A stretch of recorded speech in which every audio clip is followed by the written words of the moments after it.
try it. It's always worth a try. Mm-hmm. Today is Saturday. That means yeah, it is. I believe so. Actually, look, spoiler alert. This actually isn't a spoiler alert. I'm breaking the fourth wall. Today is not Saturday. Oh. Today is Friday. But as you listen to this, it's Saturday. But for us, right now in real life, it's Friday. It gets super complicated, all right, to explain podcasts like wormholes. But we're in one. So are you. And we're ready to kick it off. Are you ready? Ooh. That's how it feels. Yeah. Mm-hmm. Feels a little weird. We'll be all right. The Natural Habitat Podcast.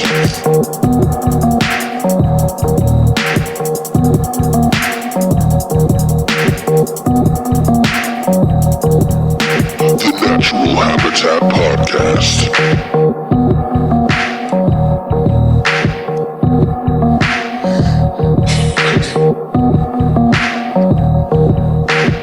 Natural Habitat Podcast. So for people that don't know, there is a very complex list of dance moves that you have to do during the opening credits or the opening music sequence of the podcast. We do it every single time. It's intense. It's like fucking pants off, dance off. It is. I remember that show. I forgot. You remember that show? Yeah. That was such a cool show. Right? Do you remember I remember watching it, and then like every time that like a hot girl came on, you'd be like, "Oh yeah, mm-hmm. Yeah." Do you remember Dance 360? You ever see that shit? Yeah, it was on like KTLA. I didn't think it was like as funny though. I think that the Pants Off Dance Off had like that comedy novelty to it, you know, and where it was like kind of silly. Yeah, you could never take it serious, but there's a chance of seeing some ass or something. You know, you never know. So it was kind of like, I don't know. It was definitely that after school show. Yeah, it definitely was funny as fuck. But then there was the midday. I would get caught with the Dance 360, and it was like a giant like hip hop cipher, like a big circle. But everybody would just dance it off, and like you know, like some fucking little tiny chick would just go in there, and then like all of a sudden she just puts the pussy on the chain wax, and it's like just wrecks it in front of everybody. So it's like, yeah, they definitely do that. So it's crazy there. Put the pussy on the chain wax. Pussy on the chain wax. Pussy on the chain wax. Hey, Jerry, say it. Pussy on the chain wax. Oh, shit. Jerry sounds really funny. I know, right? That's why he doesn't talk. Shut up, Jerry. So today is Saturday. We are here to do a little discussion about a film, Blades of Glory. But instead of doing that, I thought we'd have a serious discussion on bees. I think that's not a bad idea. Let's do it. No, we're just kidding. Let's have a serious discussion about bees. Hold on. Here, I got something to say about the bees out there. All right? Hang it. Every day, millions of bees are dying. They're falling down to the ground lifeless without even getting a chance to sting anybody or pollinate flowers. It's because of pesticides, radio signals, cell phone signals, Wi-Fi.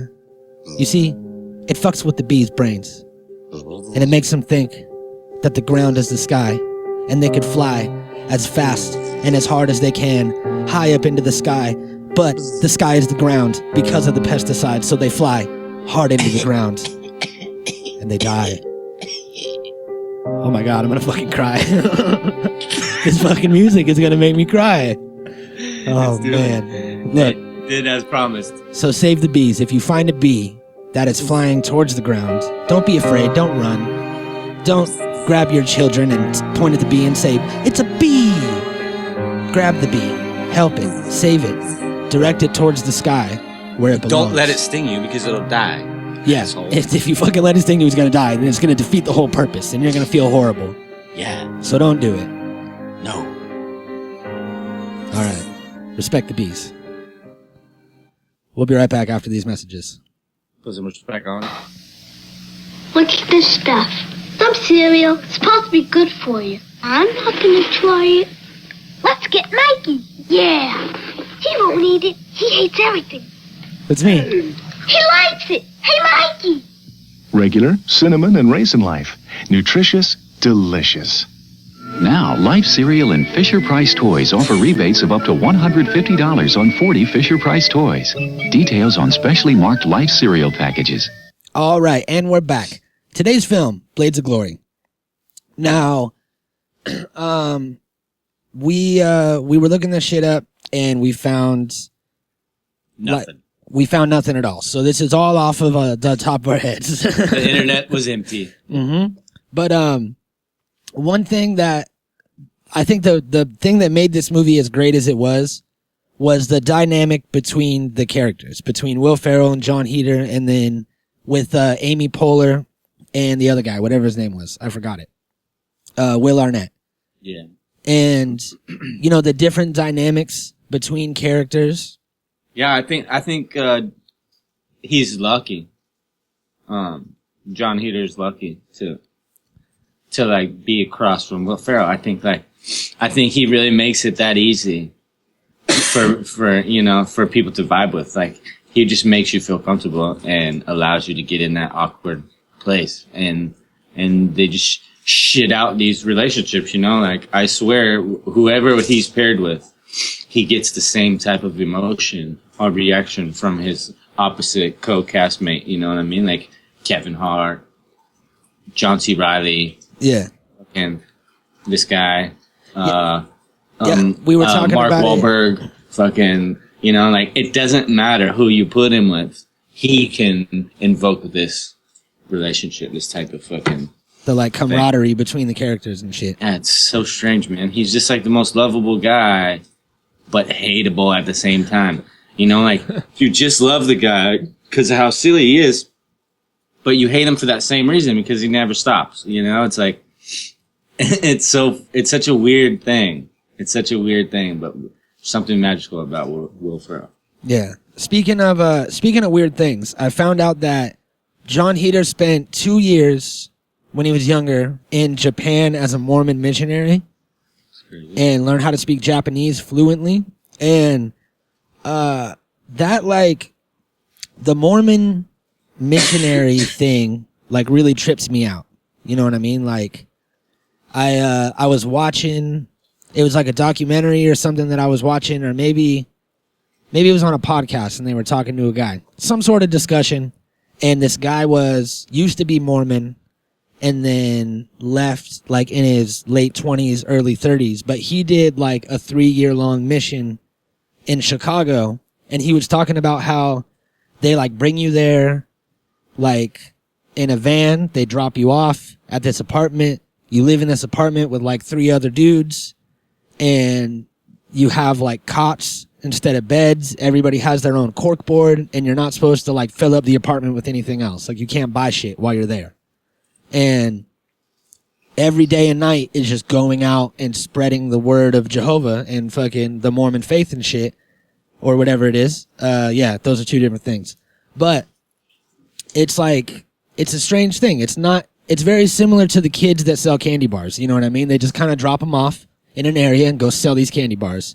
We're not going to pick you up. And they had this gimmick about them that's similar to that too, where, you know, like, when you see a kid selling candy, you want to buy that kid's candy. Yeah, it's even if it's a fucking scam. Yeah. You don't care. You don't care if it's a scam because it's a kid. You know, it's like, oh, this kid needs to sell some candy bars. Maybe this kid needs to eat at home too. You know, maybe fucking whatever. You start to assume things and you just don't care anymore. And you just like, you know, so I think they have that kind of like quality about them. Oh, these harmless fucking Mormons coming knocking at my door. They're all white, blonde hair, fucking whatever. They look all like innocent and like unsuspecting, and then next thing you know, you're in this deep conversation about fucking who your God is or whatever, and these guys are trying to tell you about the spaceship God who fucking came down and made up their own rules and shit. Yep. Oh man, so funny. It's some crazy shit, man. Yeah, religion is so crazy, but let's not talk about it. You're right. But either way, he fucking spent time in Japan as a child. That was dope. Yeah, I think that's dope. I mean, like, a lot of these guys you never know, like, they come from the craziest backgrounds And then some are just like born into it. Some just have acting families and things like that. But like this guy didn't, and he's great. You know, he has this weird background, and then he still ended up being this great actor that we appreciate, that we like in like everything he does. And I think like, you know, he basically, his life trained him to be that awkward guy that he is on tape. You know what I mean? Like it's just, he portrays that easily because of like whatever he lived. Yeah, and he, you know, I'm sure that he had earlier credits. It looks like the first thing that he was in, no, his first actual full-length film was Napoleon Dynamite. Yeah. And that's what blew up his career. He definitely made that character. You know what I mean? That character is like one of the most lovable characters ever. Yeah, so yeah, I definitely don't want to take anything away from him. No. Like from what I said about, you know, Will Ferrell earlier. Because this guy's a great actor too, but you know, it's like we said, it's the fucking chemistry and the way that they are just allows that. So these guys are like awkward type of dudes, anyways. You know, Will Ferrell is an awkward guy. You know, John Heder is an awkward guy. John C. Reilly's an awkward guy. Maybe Mark Wahlberg isn't. Maybe he's kind of semi-normal. Maybe fucking, but not really because he's from Boston. Holy shit, Jay. Mm-hmm. You know, so I don't know. You know, I think like it's probably these chemistries are probably exist because of like, you know, they're all good with the awkward is what I'm going with, and it allows that type of like weird you know, freestyle comedy, like ad lib shit that they got that really just blends well. Yeah, and a lot of Will Ferrell shit. It says that a lot of it was like improvised and changed from the script to fit him. We actually, we have a little clip from an interview with both of them that kind of shows their weird side. So you want to you want to play that? Yep.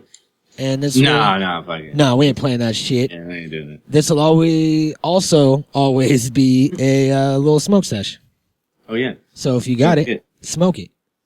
Smoke them if you got it. Okay, great. Yes. And so I'm just wondering, what goes into developing these characters? It's mostly the look. I think, you know, once you got the hair and the outfits and kind of the background music, we just kind of get on Throw there. in some rhinestones, some sequins. Oh. Boom, you're ready to go. There has to be some kind of a process before you even get the hair and all that kind of stuff. I got a subscription to Tiger Beat. I sit down with my acting coach, Jim Beam. Oh. He really is my acting coach. Yeah. He's my only friend. Right. You know, the script I've heard was great. Yeah. How much of that did you use, and then how much is just improv? It was Pinprov. Whoa! Planned improv. Boom! Zip ding doom! Planned improv. Pinprov. Sounds kind of cool. It does. It's a whole new genre. Totally shot in Pinprov. You guys really hadn't done much ice skating before, but you ended up. There's great special Not effects. much as in zero. Right. But I was like a wind-up card that Maybe you know, twice. you let it roll, and then the second it touches, it just takes off. Gone. He took to it like Like jam something on jelly. that would, yeah, like an jam example on. of something that's very comfortable in a situation. When you watch the movie, some of the moves are really great. Yeah. Some of them have been digitally enhanced, but a lot of them you guys did yourself. Was there a lot of... Did you get hurt? You fallen down a lot here? Yeah, I broke my ankle in training. Did you really? Yeah. Wow, good times. No. Oh, that's not really. good? That's dedication to the craft. Yeah, here, go ahead and break... Hey, that would be great for us. If you broke my ankle right now.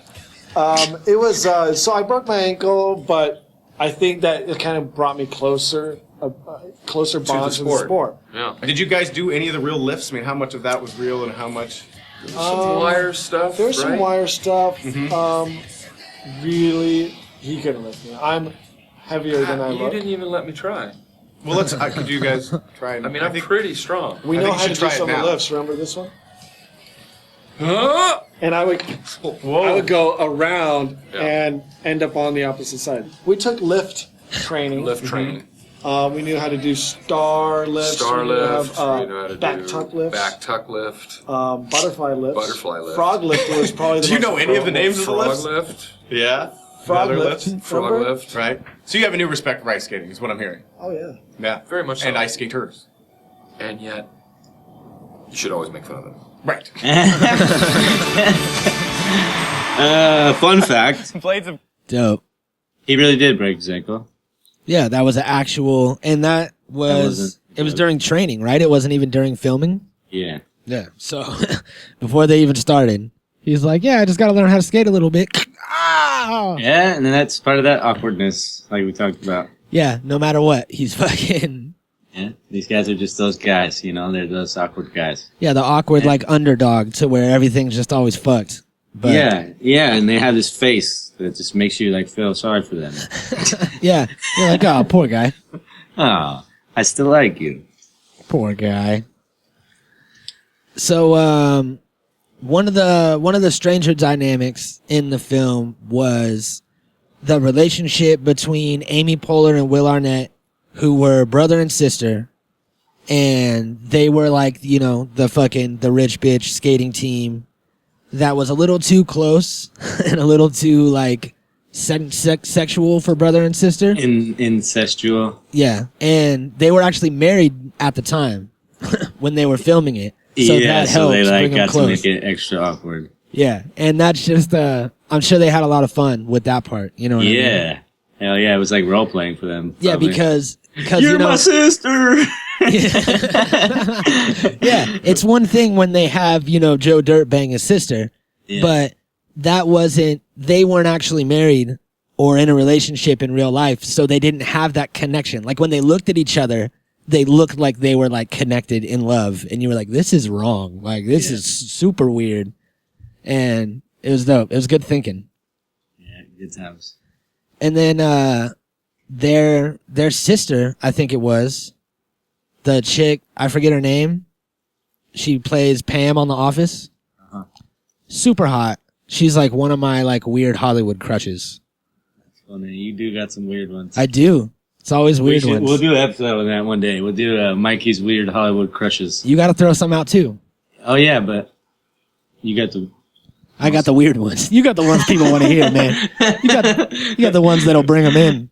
Yeah. I don't think mine are appropriate. So. All right. Whatever you say. All right, wait, what do you mean? They're all children? No. What? You said it wasn't appropriate. Yeah, like, not fucking actresses. Oh, it's all porn stars? Yeah. Did you see that thing that was like, it was like 12 porn stars that look like celebrities? Or yeah. Or like 12 celebrities and their porn star doppelgangers. Yeah, that shit's funny too. There's one that looks exactly like Taylor Swift. It's pretty funny. Yeah, it was pretty close. Yeah, there's a bunch of them that are pretty damn close. But that shit's all like, I think all that shit's like parody shit. You know, it's not even like real. It's all like fucking like the Pirates of the Caribbean porn. You know, like that shit is not a porn. That's fucking comedy. That's all it is. You know what I mean? Like, it's really just because they're naked and fucking. I mean, like. It's more of a comedy than anything else. It's more hilarious. Yeah, you could watch it for the rest of the movie, actually. Yeah. And enjoy it. Yeah. All right. Fun fact. Fun fact. You got one? Fun fact. Chaz Michaels could have been Ben Stiller.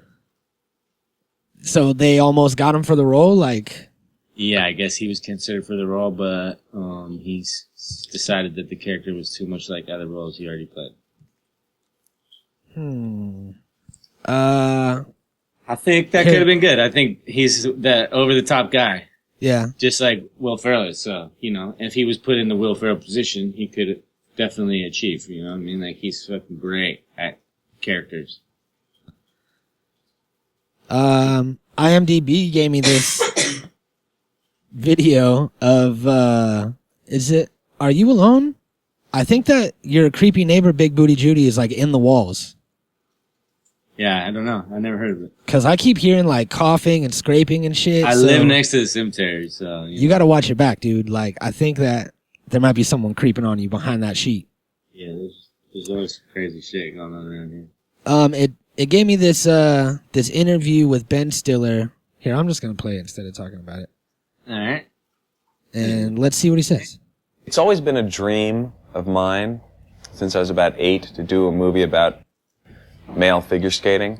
I had a rink in our apartment in New York. My parents had a rink made, and ever since then I've just been so connected to the ice, and really my whole career and everything has been about getting to the point where I could have the leverage to get a male figure skating pairs movie made. I mean, there's been a few goals in my life. One of them was to fall in love and get married.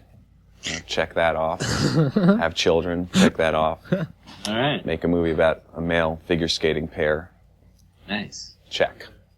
All right. So he was just talking shit? Yeah.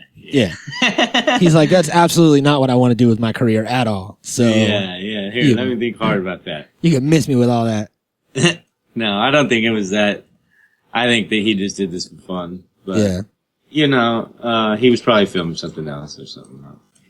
Probably. He's a busy guy. So, there was a lot of famous figure skaters that made cameos in this movie. Scott Hamilton. These are ones that I recognize. Scott Hamilton, Brian Boitano, Nancy Kerrigan, and then a bunch of other ones. So, I think it's funny that they had all these people in here, one of which is Nancy Kerrigan, and then they do like a Nancy Kerrigan joke. A reference to it. Yeah. Amy Poehler says something about to injure Chaz below the knee and above the ankle, which is right where Nancy got it. You remember that shit? Yeah, that was awesome. That was so nuts. Yeah, well, she has to have like a good outlook on it now because she's had to deal with it for so many years. You know, that should happen in the early '90s, and you know, she's had to deal with it ever since. So I guarantee she has to have like a good outlook on it by now. You know what I mean? Like what happened. You can't escape it. So to be able to make light of it is super respectable. Fuck yeah. And you know, that's crazy. That's one of those moments in Olympic history. Maybe that was it? It was Olympic figure skating, right? Yeah. The 94 Olympics. Yeah, it was a big deal. It was a huge deal. Yeah. One of those crazy moments in Olympic history that we got to see growing up. So shit's always changing. And they even had a reference to some sort of like point scandal. Due to the problems with the 6.0 system, Chaz and Jimmy are forced to share a gold medal. A reference to the 2002 Winter Olympics Games figure skating scandal. So I looked it up and I found out that what happened was they did figure skating and it was Canada versus America. And no, it was Canada versus Russia. And there was some lady that got paid off or intimidated by the Russians. Nope, by the French to vote for the Russians, no matter what. Like before she even saw it. And then they found out, she fucking broke down, cried about it. It was this whole scandal about cheating and fake votes and shit like that. Oh yeah, shit still happens. Buying judges, and then they changed the whole system after that. Yeah. So this movie actually did have a lot of tie-ins with real life shit within the universe, within people that are into figure skating will get all these references off the top. You know what I mean? Yeah, for sure. So it's definitely a figure skating movie. So Chaz Michaels' skating style was inspired by an actual skater. That's dope. Elvis something. He's fucking Russian. I can't say his last name. It's Stojko. Stojko? Yeah. That's Stoko, man. How the fuck do I know that? You don't speak Russian? Nope. Come on. Oh, sorry, bro. All right. I got a clip from this movie. Play that shit. I'm gonna play it up. Play the clip. Play the clip. Could one of y'all pass me a biscuit? You got another 5 miles, then you get a Luna bar. So, Coach, I was thinking about the music for our routine. We're gonna skate to one song only. Lady Hump by the Black Eyed Peas. What you gonna do with all that junk inside my trunk? I'm gonna get you drunk off my lady hump, my lovely lady hump. I'm not skating to anything with references to lady humps. I don't even know what that means. No one knows what it means, but it's provocative. No, it's not. It gets the people going. It's no, that's enough. Why do you guys keep doing that?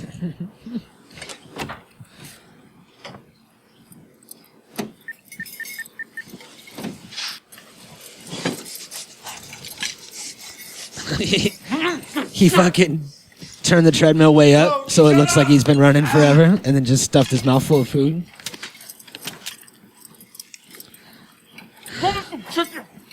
Throw me some chicken.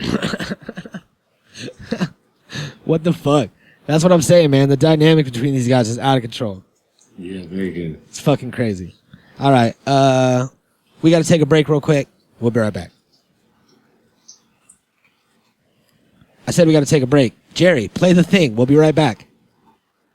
Oh my fucking God. Are you serious? There's a wonderful world of softness, a wonderful world of freshness. It's the wonderful, wonderful, wonderful world of Salem cigarettes.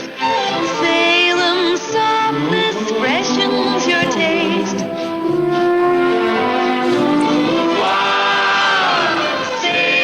Softness freshens your taste. Smoke Salem cigarettes.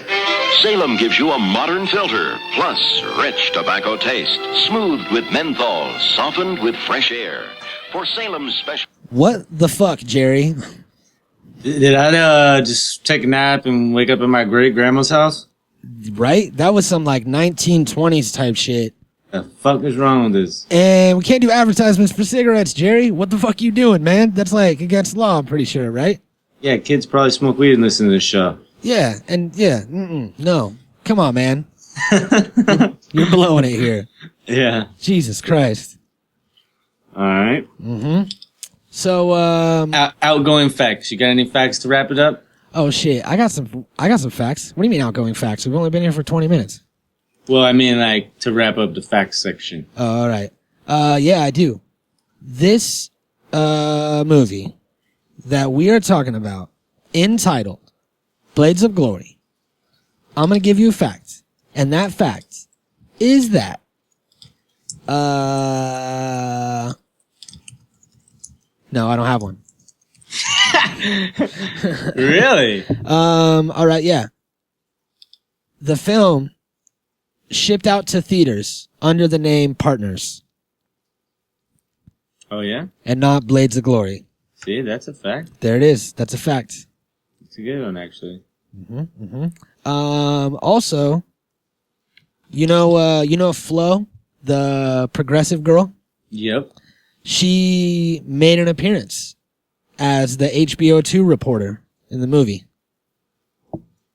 So you could see one of her very few acting jobs that she got before Progressive Insurance scooped her up and was like, you can't work for anybody besides us, bitch. And then she was like, hey, you can't call me bitch. And they were like, says in your contract we can call you bitch. It's your new name now. So get to work, bitch. Put on your name tag. You work for Progressive. Get in this fake store. And you know the fake store that she's always in, like in the commercials? Yeah. They make her like stay there 24/7. That's crazy. And she can't take any other acting jobs. Nope. Even if she did get a job now, people would just go, hey, that's Flo from Progressive. You know, I actually did hear that the stuff that I said before was kind of exaggerated, but Progressive does actually have her under contract and she can't do any other like work for so many years. Like the Verizon guy? Yeah, like the Verizon guy. And Can you hear me now? Can you hear me now? Can you hear me now? Same thing. They should actually fuck now that I think about it. I know. They got a lot in common. They could price match hear me nows. Yeah. Yeah. We're matchmaking over here. I don't know what that means, but I love it. Hear me now. So, I got another fact. Oh wait, no, I was getting at a thing about the progressive girl. Oh, okay. She can't do any other work, but she's actually like a really talented like actress and comedian. She like used to do comedy, I guess. Oh yeah? So, that's why they let her do like the the commercial where it was like the whole family and everybody in the family was her, like Nutty Professor style. You know what I mean? Have you ever seen that one? Yeah. So that one, and all the jokes were bad, and the fucking Nutty Professor thing was horrible and like cliche, but they gave her like a little bit of freedom to be creative, and like she had to ask for it because they won't let her do anything else. So that was like their way of giving her like a little bit of freedom. They'd be like, here you go, pretend to be an actor. Imagine fucking, I mean, she probably gets good money, but imagine wanting to be an actor, getting offered the good money, and then you get locked in this like 8-year thing, and then all these movie fucking roles are passing you by, and you could have been in Jurassic Park, and you could have been in fucking the new Ghostbusters movie, but instead you're Flo, the progressive girl. All right. Well, here's another commercial. You don't even care about Flo, do you? This is tying it in. Oh, okay. Just respect my fucking authority. Respect my authority. Listen. Tie it Listen. in. You better tie it tight. That movie was directed by the people who made the caveman commercials for Geico. Really? Yeah, so like it's got this theme about it. This commercial theme, you know? Like, it was directed by the people who directed the caveman thing. It's got Flo in it.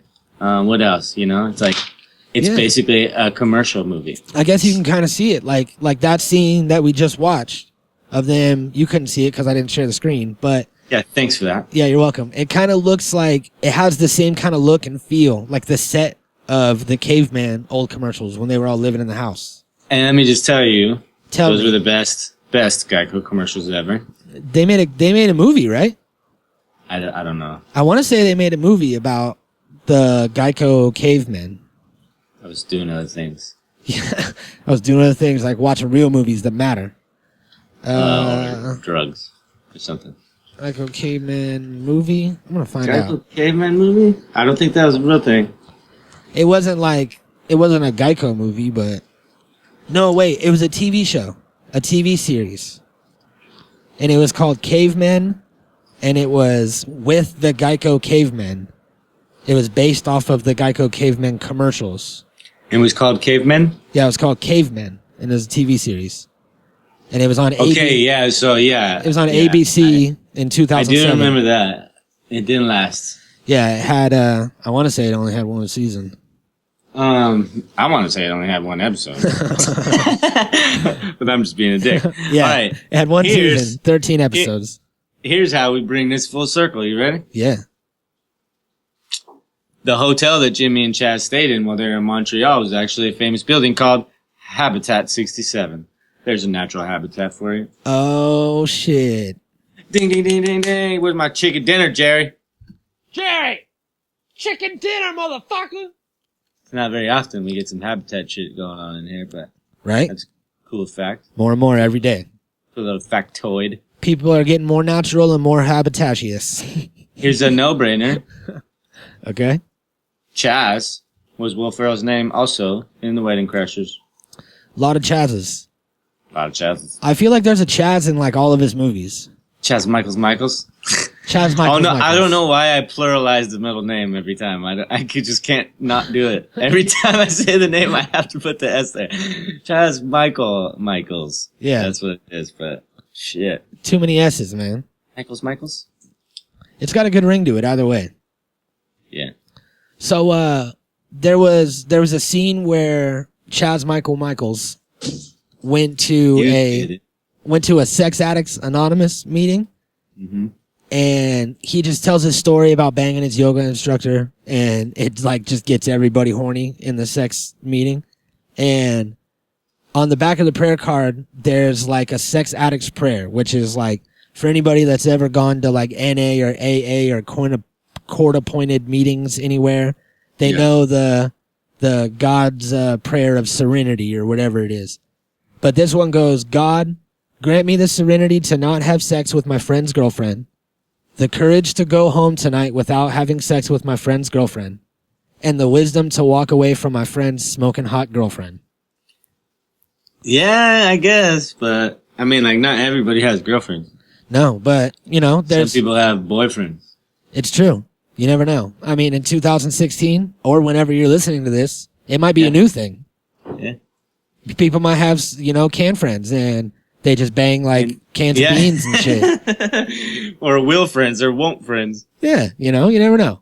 Yeah. I said, you never know. Yeah, you never know. Yeah. That's a good thing. I like that. And that's how you say words on the Natural Habitat podcast in a weird order.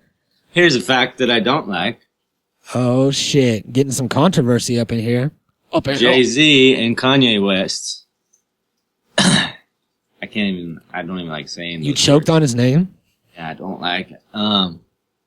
They used lines from the movie in their song Niggas in Paris. What? Yeah, and we skate to one song and one song only. Yeah, and it's provocative. It gets the people going.